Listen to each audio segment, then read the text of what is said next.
सईचं सांगायचं म्हटलं तर तिने सगळ्यांची मनं जिंकली. तिने कधी कुणाला नाराज केलं नाही. तिला जेवढी लोक जवळ येतील तेवढं तिला आनंदच आहे त्याच्यात.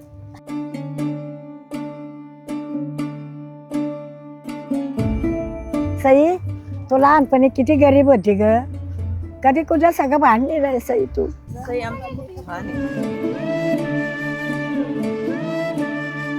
परवा दिवशीच झालं होतं. तो तिला काहीतरी बोलला होता तर ती रडली होती.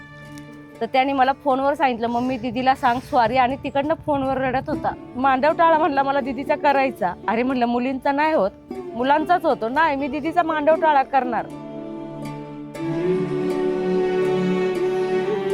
मेन म्हणजे ते आमच्या नात्यातून आहे. माझ्या मामाच्याच गावामध्ये दिली तिला. आणि सगळी माहिती असल्यामुळे. आणि दुसरं म्हणजे माळकरी कुटुंब आहे, नवरदेव पण माळकरी आहे.